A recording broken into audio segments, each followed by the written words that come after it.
সবাই কেমন আছেন? আজকে আমার আম্মু ঘরে সব ইফতারি তৈরি করবে। তো এখানে বেসন গুলিয়ে রাখছে, তারপর ডিম চপ বানাবে, বেগুনি বানাবে। আর এদিকে আপনার আজকে ইফতারিতে স্পেশালি হালিম রান্না করা হচ্ছে গরুর মাংস দিয়ে। তো এদিকে হালিমটা হইতে থাক, আমার আম্মু এদিকে আবার পেঁয়াজগুলো বানাই ফেলতেছে। তো পেঁয়াজু চুলাতে ভাজা হয়ে গেছে, এই যে লাল করে ভেজে নিচ্ছে একে একে। আর এদিকে আলুর চপগুলো ভেজে নিচ্ছে। আর এই যে দেখেন আস্ত বেগুন, এটা আমার আম্মু বেসন দিয়ে সুন্দর করে ভেজে নিবে। এই আস্ত বেগুনটা ভাজা খেতে কিন্তু অনেক ভালো লাগে।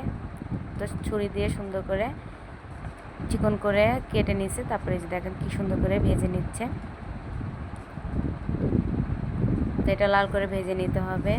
তো আমাদের এই পাশটা হয়ে গেছে, তাই উল্টাই দিয়েছে। এখন ওই পাশটা হয়ে গেলে এই যে নামিয়ে ফেলবো।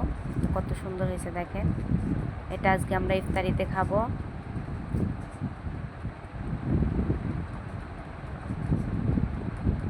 আর এদিকে বেগুনি ভাজি করা হচ্ছে, ওটা তো আস্ত ছিল, আর এটা মানে ছোট করে ভাজা হচ্ছে।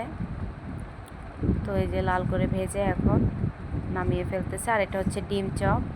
তো আজকে ইফতারিগুলো সব কিছু ঘরে তৈরি করতেছে, কারণ আমরা মানুষ কম। ঘরে ইফতারি তৈরি করলে জিনিসগুলো নষ্ট হয়, এত খেতে পারি না ইফতারে। তাই আজকে আমার আম্মু বাসায় তৈরি করতেছে সব কিছু, সাথে আমার বোন একটু সাহায্য করতেছে। তো এই যে দেখেন ডিম চপগুলো সুন্দর করে ভেজে নিচ্ছে, কত বড় বড় হয়েছে দেখেন।